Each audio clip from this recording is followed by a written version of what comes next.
Welcome to the Heal Yourself podcast, where we dive deep into all things healing. I'm Denise, a speech language pathologist and a self love coach for adults and teens. And I'm Kira, a traditional naturopath and functional nutritionist, and we're here to guide you through the transformative process of healing your body, mind, and soul. From the latest in functional medicine to nurturing your relationship with yourself, healing trauma, and even transforming your money story, we're here to empower you with the knowledge and tools to create lasting change. So whether you're looking to heal physically, emotionally, or spiritually, join us as we explore the many paths to wholeness and wellness.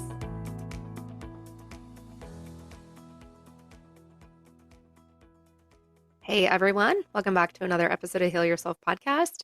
You got Kira and Denise today, and we have a special guest for you, Lu Trujillo. So let me introduce her for you guys, and then I'll let her tell us a little more about herself because, we do these formal bios, but it's more fun to hear it from someone. So she's a business and marketing coach that focuses on scaling female entrepreneurs that are on a mission to raise the standard of care while also getting paid their worth and tapping into their zone of genius. She's been in the marketing and sales space for over 10 years and has worked with countless high-achieving and career-driven women who were ready to scale their impact, and has seen firsthand how trauma shows up for these women as they advance in their career, in their relationship, and in major life transitions, even though the signs are not always obvious, yet very much present. So welcome, Lu. Happy to have you here. Hi, thank you guys. I'm excited. So we always start with asking, how did you get in the space? Oh, that's actually a great question. So I have been having multiple years in the marketing space, working for really big companies. And during COVID, I was pregnant with my first. My mom is a midwife, and I come from three generations of OB/GYNs in my family. So I was always very big on the health space. And both of my parents are Reiki masters, etc. So nervous system was always a huge, huge thing for us.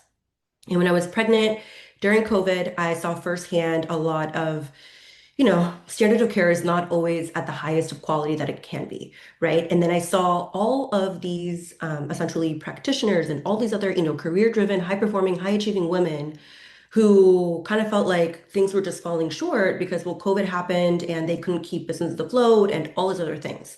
So I started working with them a lot and left my corporate job, started my own business. And as I was working more and more and more with women just like me, my therapist will tell me the same thing. I'm high achieving, high performing, all the good things. I started to see trauma manifest in ways that I never thought were possible. And I'll be the first one to tell you, I kind of fell into the same trap many, many times where, what I always see is trauma creeping back up on us in ways that we never really feel like is present, right? And what I see oftentimes on women who are, very career driven or high achieving, high performing, et cetera, even moms, right? Who left corporate job to now take care of their kiddos. When we don't like to tackle a lot of the trauma that we've had in our past, what tends to happen is that we put our eggs in the one basket that we feel like we have control over in our lives. So for a lot of us women who are high achieving, high performing, career driven, et cetera, we tend to put our eggs in our basket on the one thing we have control over, which is our knowledge, our business, how we grow, right? Because other aspects in life, our relationship, maybe our relationship with parents, with our significant other, with our own kids as we're navigating motherhood, etc., don't feel fulfilled. And what I also noticed was it wasn't because we don't have it available to us that it doesn't fulfill us. Don't get me wrong, sometimes we just don't have it made available to us, and that's why it can't fulfill us.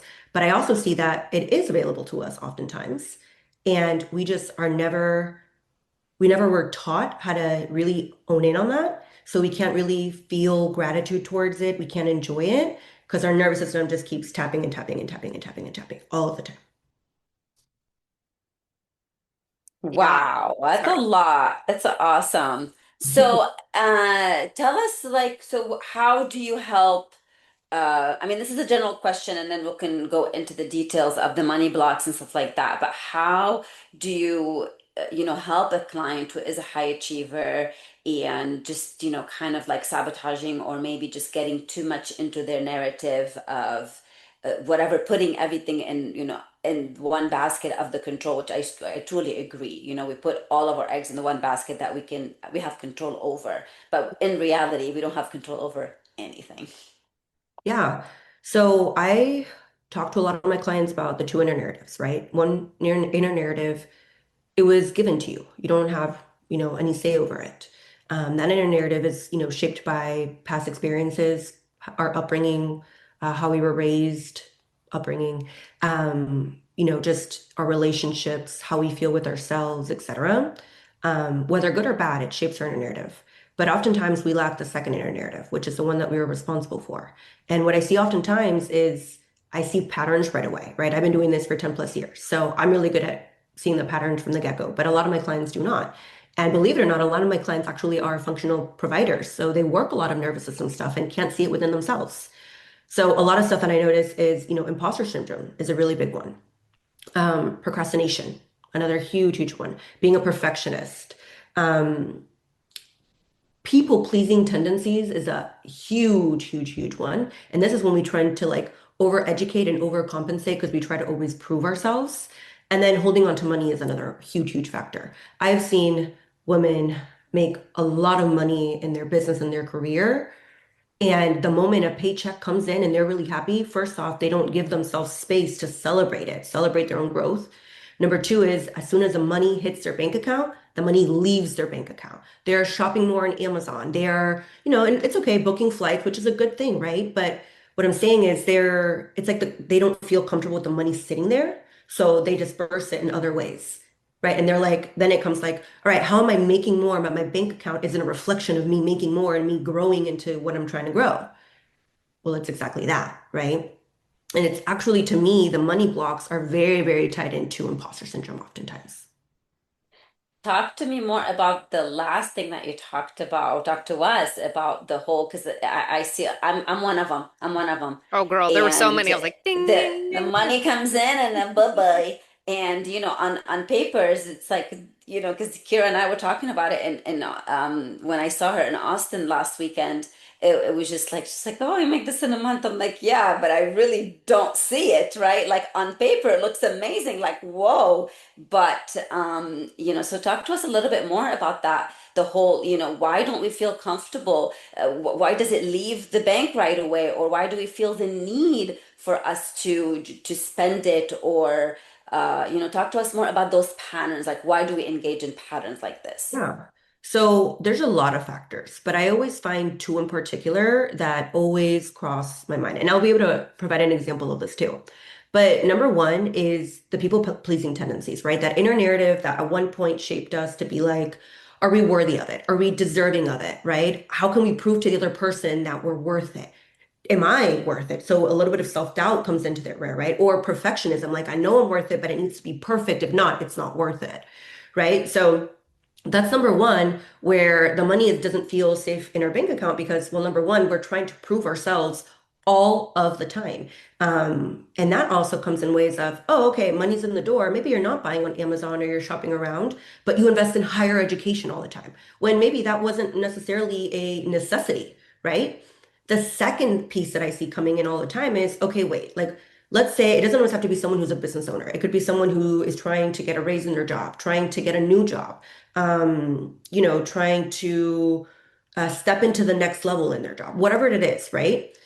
It's like one more piece, we have to convince people that we're worthy of it, right? And convince ourselves. Whereas, again, perfectionism, self-doubt, all of that stuff comes into play. Second is, okay, wait, we achieved the job that we wanted to achieve. Someone gave us a job offer, or we got promoted in our job, or wow, we just made a lot of sales in our business, right? Money came in the door, and now the self-doubt is, well, okay, wait, they believe in me, but am I going to get them the results? Is money comfortable with me knowing that I got this money, but I don't even know if I'm going to get them the results? Am I like, can I do this? So you self-doubt a lot, and when you self-doubt, you don't even think the money is good in your hands because you have like that imposter syndrome, like I just took this person's money and I'm not even convinced myself that I can do it, but you can, right? I have a client in particular made over 100 grand. You would think she'd be completely happy, right? She's like, wow, all this money hit my bank account. Because I think a lot of times we prove ourselves and we think that validation comes from money, and it doesn't. It never comes from money. And for her, it wasn't a matter of, oh, I made all this money, so in my head, this is showing that people are wanting to invest with me and they want to work with me so that I can help them get their health back on track. No, it was, can I get them the results? Hundreds and hundreds of testimonials and reviews. She's been doing this for years. I'm talking over a decade, right? Can I get them the results? Can I do this? Like, why are they picking me? And I'll never forget, her and I had a one-on-one call, and she's like, I have like over 15 clients right now who literally just this week sang me all of the praises. And I'm looking at their symptom questionnaire from where they started and where they are now, and the symptoms just keep going down and down and down. Like, this is beautiful. And I was like, this is what it took. This is what it took for you to realize you were worth it this whole entire time. I knew that, right? And the moment all that money came in, she invested into, again, continuing education. And it's not even something that she offers as a service. There is, I mean, there's always a need for continuing education, right? You always want to grow into the best version of yourself. But if you told me right then and there, is it a coincidence that she invests into this higher education that has nothing to do with herself, her business, anything, or even the people that she serves, right at the moment that she has all this money hitting her bank account? No, it's not a coincidence. It's just, it's not. And for her particularly, it's built a lot of trauma around never feeling validated enough from her parents, kind of feeling like she kind of had to raise herself in a lot of ways. So yeah, she wasn't comfortable holding in the money. And her nervous system, her subconscious proved that because the moment it hit the account, she had to spend in like a $3,000 education that didn't really tie into what she did. Did she apply it? Yeah, she applied it, but there wasn't a necessity of it at the time. Mm. I'm curious if Denise is laughing at me because that sounds so much like me. And it's like, it's not necessarily when the money hits the bank account, but there are those subconscious beliefs still of like, I don't focus on the clients I'm getting the results for and the testimonials that come in. I focus on the ones that I'm like, oh my gosh, they've been with me for months and we can't seem to figure it out. What's going on? And so I spiral into that. And I know that that is the same for so many women, even if you don't own your own business, right? You could be a stay-at-home mom and you're not focusing on all the good days. You're focusing on, well, we didn't have a good day today. I was doing this, whatever it may be. So I'm curious, I've got tools. And of course I talk about this with clients, but for those listening that are like, okay, I've got the awareness. Like you gave me some eye-opening things right here. Where do they go with that when they start realizing my nervous system needs work, whether it's around money or something else completely? Mhm. Like, do you have tools for them? What do you suggest they do for getting started when they realize, holy crap, I got to work on this? Yeah, so I think the first step is, if you really think about it, it's identifying it. Because you can say, I have anxiety right now. I'm getting panic attacks. Like those are easier ways that you can understand that your nervous system saying, hello, I need help, right? It's knocking on the door. But I think a big portion of it all is recognizing what you're doing. Oftentimes, and it's not even, like I said, not even like in the business space, right? Like I'm a mom. I see it with myself all the time as a mom, as I navigate motherhood. Now I've got two, but if you were to ask me some of the stuff that I'm doing now when I only had my first, I was freaking out about all the things, the smallest things that later on I was like, this isn't doing me any good. I'm not going to get any closer to being the mom that I want to be because I'm just banging my head against the door, right? But I realized a lot of things, and it all starts with one thing. You can't sit in gratitude with yourself. People who have a lot of nervous system blocks cannot sit in gratitude with themselves. They can't be present in that. They can't sit down and be like, I'm deserving of this. My clients love me because I'm doing X, Y, and Z, right? My kids love me because I'm doing X, Y, and Z. My partner loves me because I'm doing X, Y, and Z. What is really good about me that I really like about myself? And how is that influencing the people I love around me, right? How do I make them feel good about myself? Right? I think it's first acknowledging where you're off. You can't sit in gratitude, then that's a huge problem, right? Where you're like, okay, I accomplished this, I'm on to the next one. No, but hold on. Sit with it. You just accomplished something, whether it was solo parenting for the weekend or whatever it was, right? You just accomplished that. Sit with it. Yeah, you're that freaking mom, right? Or yeah, you're that freaking career woman, or you're that wife or that girlfriend. It doesn't matter, right? It's sitting in gratitude of who you are. And a lot of times we can't do that. So we're like bouncing between one thing and the other and one thing and the other, just because again, we're trying to put all our eggs on the basket and feeling like what do we do have control over, right?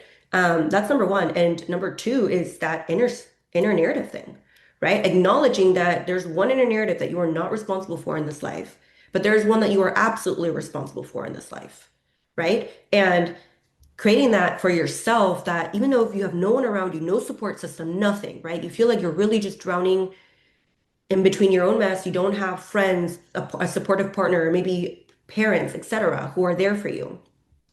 Be that person for yourself. Create that inner narrative for yourself where you're like, if you mess up, I've got your back, right? And a lot of when I tell my clients that, they're like, oh, Lou, what do you mean? Like, I can't create that inner narrative for myself of like, if I mess up, I got my own back. If I mess up, I have to figure it out. I have to fix it. I have to do all of these things. I'm like, you're looking at it the wrong way, right? It's, listen, of course, no, like other person's gonna come out of you and be like, oh, I've got your back. Now we're gonna do all these things. No, right? This inner narrative that you build is not magically gonna make more money come into the account if you made a mad mistake with it, right? That's not gonna happen. But it's gonna say, we got this. We're gonna work together on what we have to do. Let's be laser focused. Let's sit in gratitude. Let's see what we have going for ourselves and let's hone in on that. It's gonna let you be that laser focused where you're going right after the goal. You're grabbing that hunger, right? If you don't do that and you don't create that narrative for yourself, you're just drowning in your own petty sometimes. Yeah, and our own obstacles, I feel, and our victimhood. If I love how you're mentioning the whole, the new narrative, right? The narrative that we acquired from our upbringing, life experiences, etc., and the new one that we are rewriting for ourselves. However, a lot of the times too, we gaslight ourselves, right? We betray ourselves. So how do you help your clients, or from your own life experience, how do we keep ourselves, because you're right, no one's gonna come from out there in the world and say, I've got you, or here, let me hold your hand. Mhm. It's us, it is you, it is me, it's Kira. So how do we hold ourselves accountable for that new narrative to become our identity? Yeah, that's a great question. I think a lot of it is being able to really sit with yourself. The amount of people that I know who just wake up in the morning, they just grab their phone, go make coffee. I'm like, no. And, I'm not saying you have to go like next level and try to do, grounding exercises every single day, but, sitting with yourself, like, this week made me really just jump off, right? Like, for example, the other day, I was so burnt out in my work that it manifested in other ways of my life, especially motherhood, right? Where I couldn't handle some of the tantrums that my toddler was throwing at me. She's a toddler, right? Like, what do we expect? And I was like, well, what shifted me? What made this weekend or this week particularly so bad that I feel like I became a really bad version of the person I never wanted to become because my head was all this places. And I realized real quick it was burnout. And I realized then I asked myself, I was like, well, what was generating that burnout, right? And one of the things, it took me a lot in my life to realize this, especially again, high performing, high achieving, whether it's you're a high achiever as a mom, right? You're going to be that mom that wants your kid to be potty trained by the age of 2. You're that person that wants to give everything to your significant other so that they feel like, you become that inner narrative for them, whatever it is, whatever tendencies that we have. But for a very long portion of my life, it was like I was money driven, right? Again, very career woman. When I stepped into growth, I realized it had to stop with being driven by one thing, whether it was perfectionism or this or money driven, whatever it was. And the only thing that had to drive me was peace, right? So when I sat with myself and I realized what was generating the burnout, there are particular people that I can think of in my life, one of them being a client that was generating that.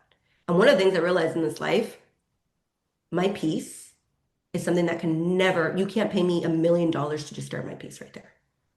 You can't do it. If I see a red flag and I can spot it now miles away, I will go after it.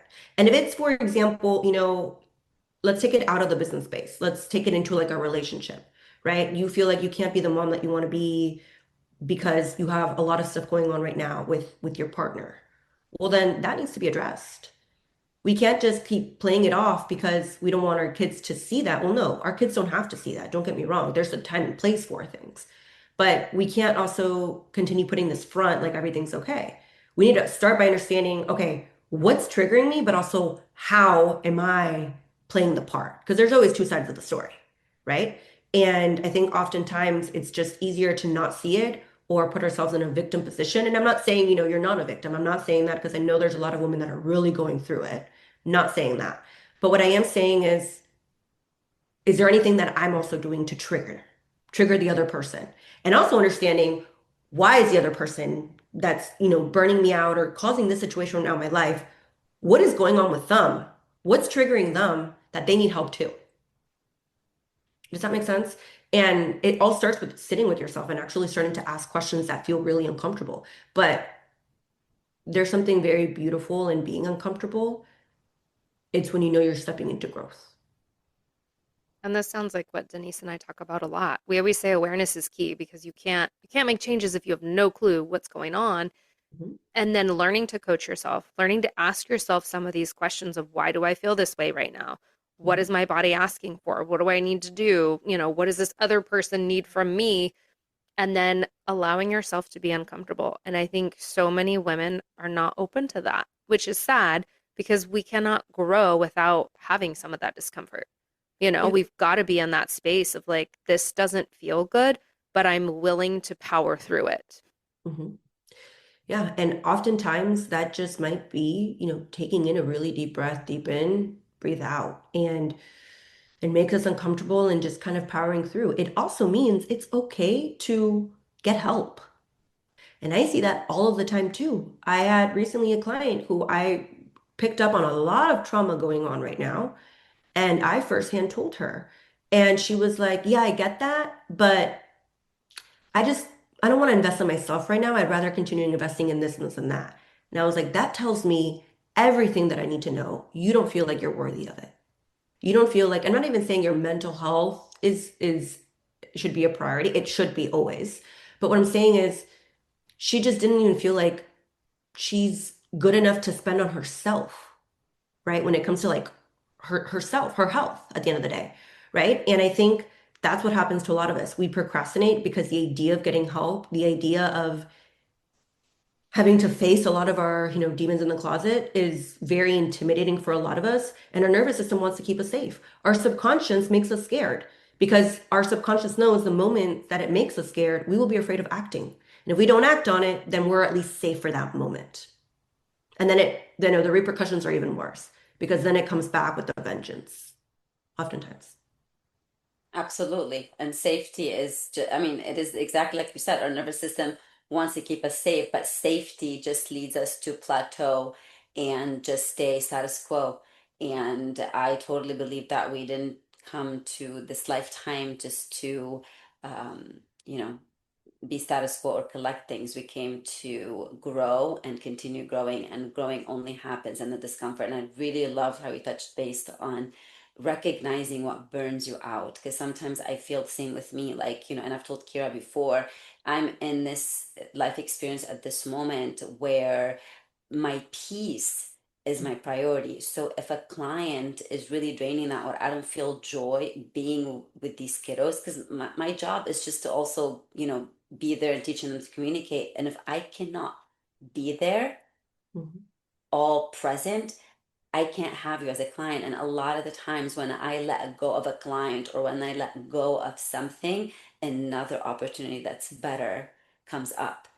Yeah. So I'm constantly thinking of, but like you said, it's very uncomfortable, very uncomfortable. And then we do sometimes do, go into our pity. I'm not saying I'm going through a lot too, but I keep telling myself that, I'm not a victim. I don't pity myself. Sure, sometimes I give myself moments to cry or to just like really be upset, but most of the time it's just also being uncomfortable with the new identity that I'm building and what it requires.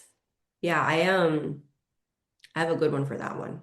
And I have a very strong philosophy that sometimes people and things, right, experiences, uh, objects, etc., right? Sometimes they were put in our life to serve a purpose. And when the purpose is fulfilled, it is what it is.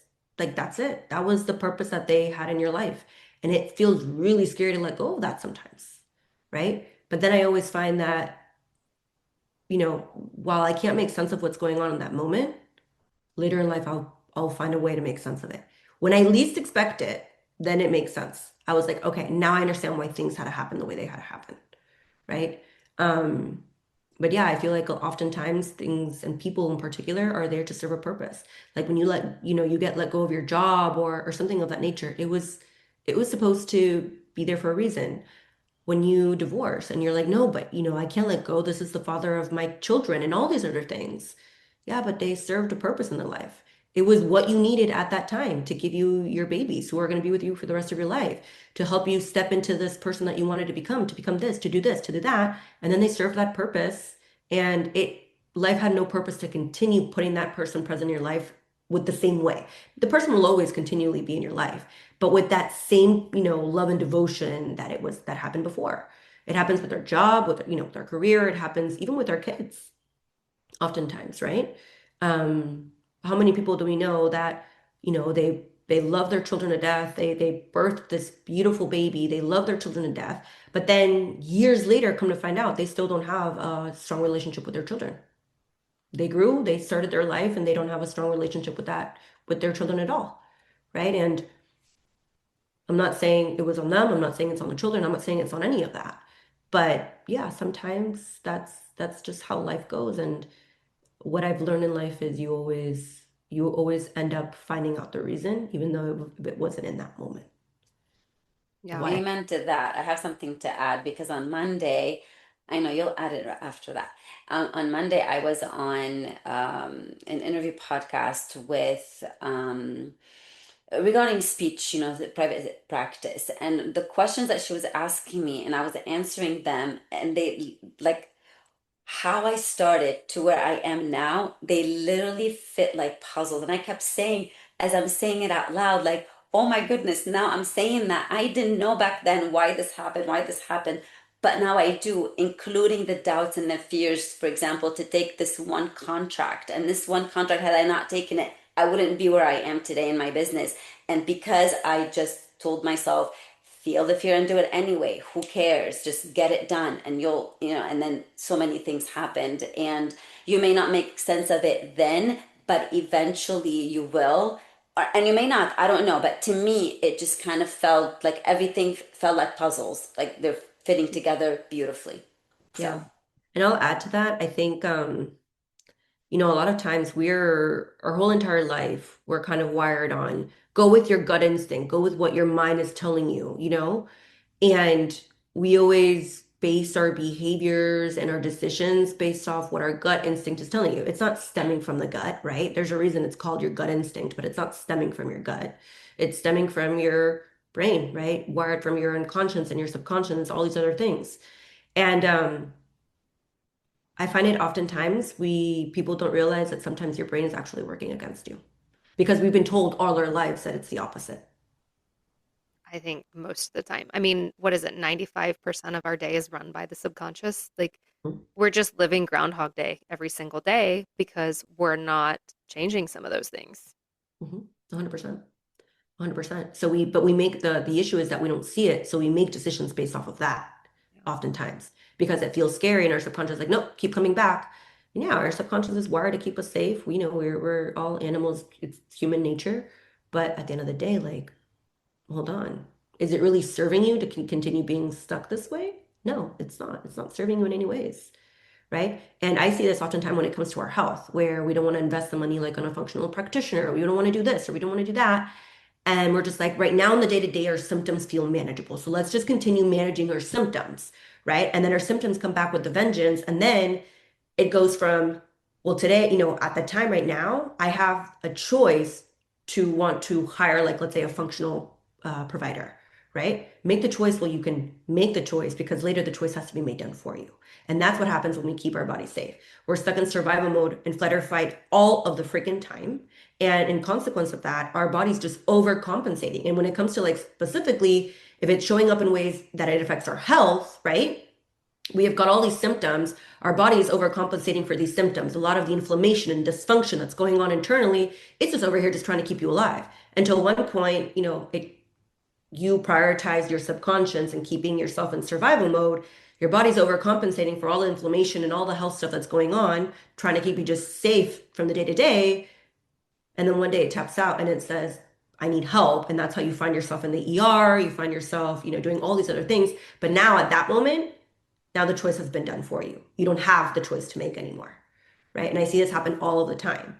Um, yeah, I think it's exactly that. And it's a scary thing if you think about it. It is. Well, and I know we started the beginning. This is what we do. We go on tangents, but we started initially talking about money and Mhm. safety. So, would you say then that safety is the foundation for like financial expansion and creating more? Like, obviously, we have to do things, right? I can't sit on my couch, eat bonbons, and be like, where's the money? It's not coming in. We Yeah, have to go out and do stuff. But if someone is doing those things as an entrepreneur, whatever, career person, do you feel like nervous system work needs to happen to expand? absolutely. Yeah. Because if not, you're going to keep running into the scenario where money's, as soon as the money hits your bank account, it's coming out.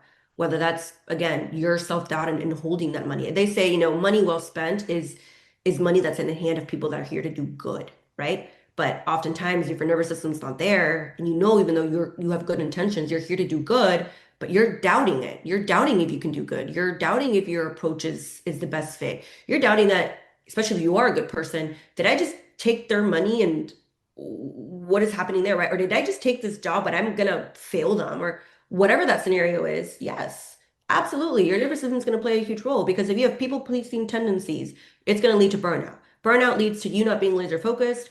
You're burning the bridge with yourself as you burn yourself out, right? That's people-pleasing tendencies, procrastination or perfectionism. Either of the two ways, they're very tightly connected to each other, right? The sense of, just not feeling worthy at all. Um, Imposter syndrome. They're all tied together. So if you want to, I'm not saying I've never been the one to be like, you need to manifest it and this is going to come to me. No, you got to put in the work. But putting in the work also means making sure that you've built that net for yourself. Maybe you can call it a safety net, yeah, where you know that you're there for it. You can keep it. It's, if anything, even if you have the slightest doubt in yourself, the slightest doubt of imposter syndrome, you know that you are so good at what you do or so good about wanting to make change and impacting other lives that if it's not working out, you're going to find a way to make it work out. Whether, Kira, in your place, right? You focus a lot on gut. Whether you talk to another gut professional and you're like, hey, these are the labs that we ran. This is what's going on. We're not finding results. Can I get a second opinion? Trust yourself that you are going to expand in that area, of course. And it all starts there, but you can't do that if you don't have the nervous system piece to it. Yeah. Yeah. Amen. Amen to that. I know we're nearing the end, so Lou, if there's something that we didn't cover that you would like to address, um, you know, tell us, or maybe like one takeaway or something that one action step that someone can take today after they listen to this, and also let our listeners know how they can find you and how you can help them. And we'll have everything in the show notes, obviously, but yes. Yeah. Um, if there's anything that they can take from it is prioritize your peace over everything. Over everything, kids included, over everything. Because if you prioritize your peace, it's going to allow you to be the best mom that you want to be, the best career woman you want to be, the best wife, the best girlfriend, the best daughter, the best friend that you want to be. Because you've made so much peace with yourself, people grab and pull from your energy. It's like magnetic force. So if you have that energy for yourself, you'll be able to show up for that person, right? The moment you let someone tap into that energy and it's consuming you in all the negative ways, you're going to burn yourself out and you're burning all the other relationships around you with you. That's just the reality of it. So you have to prioritize your peace in order to show up and be the best parent possible, best, you know, best coach, best coworker, best girlfriend, wife, whatever it is that you want to be in this life that you're like, I want to set out to be all of these things. I want to be known for being the best mom, for being the best wife, for all of whatever titles that you hold in your life. It all starts by having peace yourself because people are going to pull from that energy and you're going to be that peace for them oftentimes. So Never disturb your peace. And if you feel like your peace is disturbed, take the steps that you need to take to work on that inner narrative. 100%. That is my best tip because it took me years of hitting my head against the wall in order to establish that. It get to a point the other day I had a call with my client. She signed on someone, she's a health practitioner. She signed on someone for a $4,000 package. This woman was giving her all the red flags. As a coach, you'd be like, no, no, no, what are you doing? No. I said, listen, if your gut instinct right now, coming in from that inner nerve, right?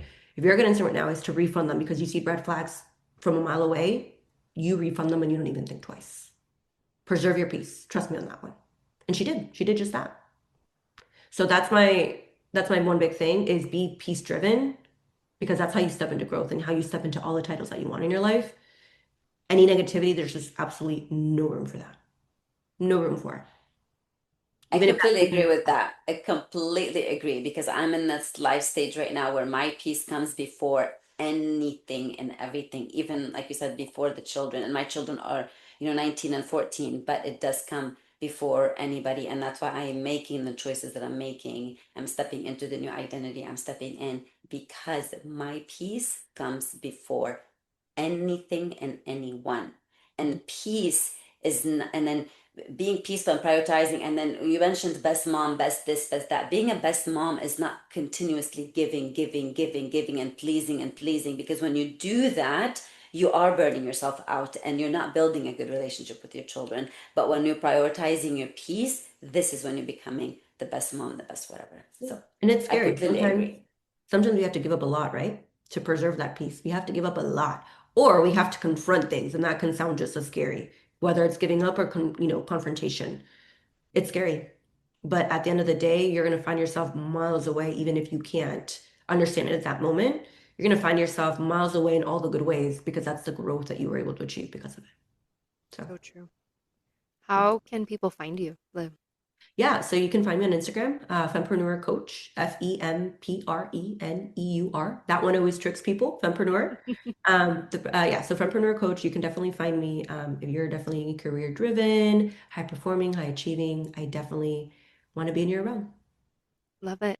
Well, thank you so much. Some good Thank you takeaways guys. for people. We love talking nervous system and money. So, speaking our love languages. Love And it. that's it. All right, guys. You know where to find us. We will see you on the next episode.